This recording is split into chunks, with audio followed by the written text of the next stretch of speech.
Hi, friends. Today I'm going to talk about detachment and letting go.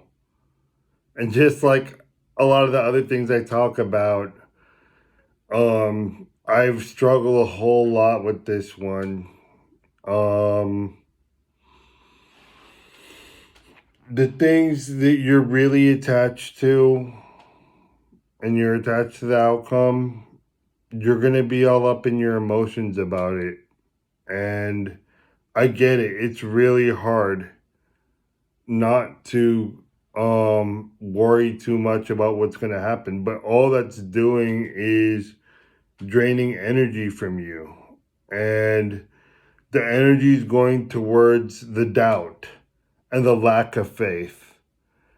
And every religious book tells you that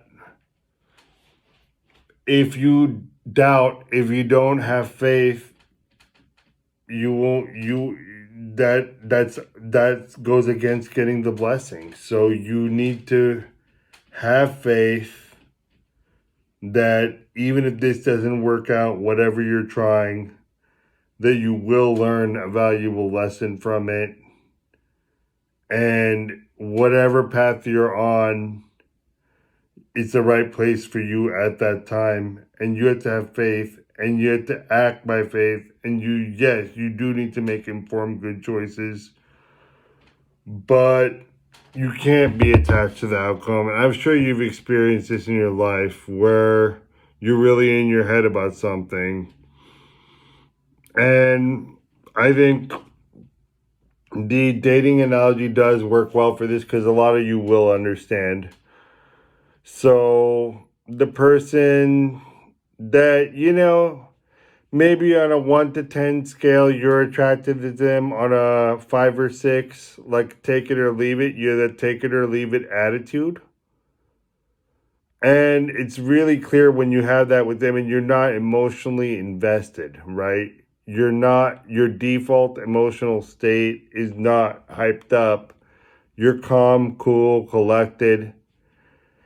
And, you can truly enjoy their company. They can enjoy your company. And you're being yourself. You're not trying to be someone who you're not. You are being yourself.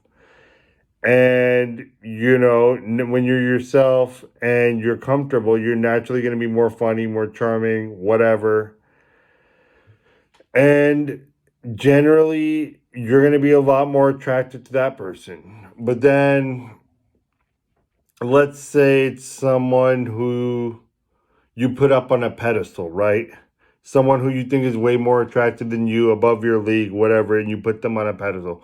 Once you pedestalize them, they can tell it's an energy. It's a lack energy. It's a needy energy. And they can tell once you pedestalize them, whether that's the job you put up on a pedestal, the lover you put up on a pedestal, whatever. Then they're like the celebrity and you're like the groupie. You're like the fan. And that dynamic, you become disposable at that point. So this dating dynamic, like this dynamic of the person who you don't really care about, they usually are attracted to you because you're nonchalant energy, right? That's usually what happens. But the person that's all up in their head and oh my, and acting, nervous and stuff, that's not attractive energy.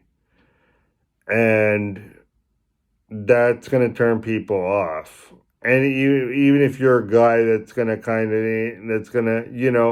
maybe, that won't turn you off. But I'm saying, like, it's just not an attractive energy. No matter who you are, lack of confidence is not attractive.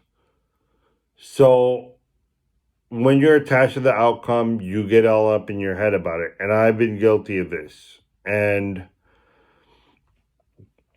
I invested a lot of my heart, time, money, energy, sanity in my previous relationship, and I didn't want to leave because I always will have a lot of love for her and whatever, but we were not a good match for different reasons, and I didn't want to leave because I'd invested so much because I was attached to the outcome.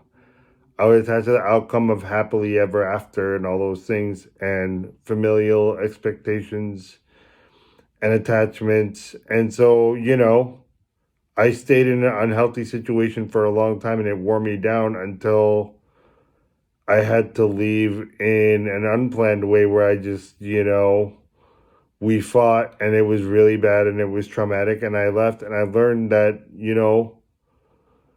the attachment breeds suffering.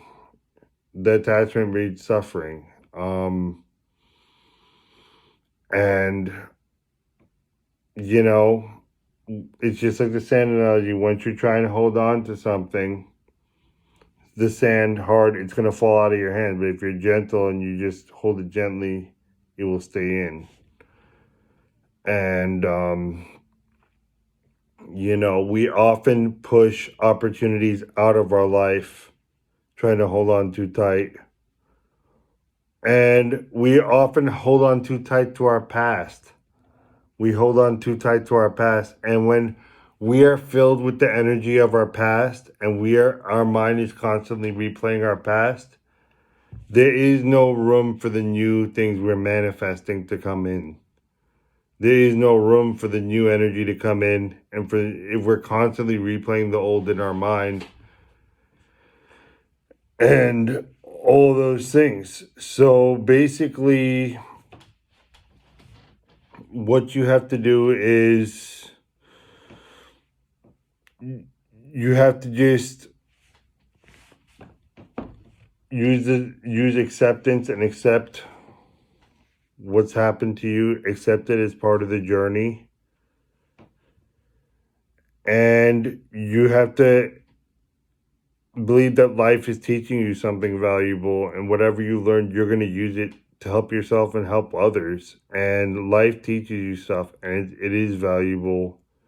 But do not be attached to your past, and don't be attached to your outcome, and go for the things you want. And you have to be in love with the process. You have to trust the process. You cannot go to the gym and get angry if you don't have muscles and if you don't have biceps in like a month.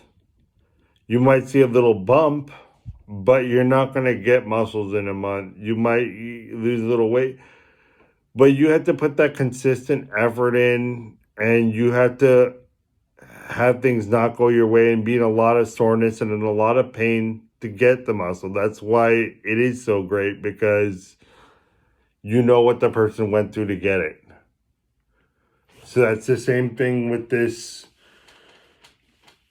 detachment. Whatever the outcome is, embrace it. Embrace it. If it didn't go your way, embrace it. You learned something. You became stronger. The next time you go to that, you'll have that much more knowledge, and you'll probably get. You had to have that positive attitude, and you had to think that you're going to win. And you have to take on things that are realistic. And you have to bite off what you can chew and keep on learning how to chew more and keep on growing your muscles and do things in a mindful way, in a rational way, and not an emotional way. And let go. Let go of the past. Let go of, the people who came into your life and the jobs that came into your life. When you accept that they were there and there's nothing you can do about it, and you went and did those jobs and you went and gave your time to those people and whatever, and it didn't turn out the way you want, that's okay. That's a part of being human. And the minute you detach and the minute you let go and the minute you accept things don't always have to go your way, but you accept that the universe does want you to be happy and God does want a good future for you, when you accept that and you let go, that's when the magic starts happening. So just let go and let the new come in and keep on marching towards it taking baby bites, taking baby steps, doing one small step at a time. And you'll be surprised at the serenity you feel. And it's not overnight. It's something that you have to fight at every day. And I fight to do that every day. But just let go. And don't punish yourself anymore. I do believe that most people out there, most good people out there, do the best they can with what the knowledge they have. And we're all just trying to survive. And most of us just want to be good people and we just want to survive. And we're all trying our best and we're doing the best with the information we have. So now that you have this information, take it to heart. Listen to this again. Get it in your brain. And I'm so grateful you watched the video. And I love sharing this with you. And I do care about you. And I'm going to put my website below. If you would like to work with me one-on-one and come up with a plan for serenity, come up with a plan to improve your life, to achieve your goals, to come up with a plan to be happy and to deal with life in a productive way, reach out and I'm happy to work with you. And I do care. And I just hope you all take care of yourselves. All right, folks. Talk to you soon.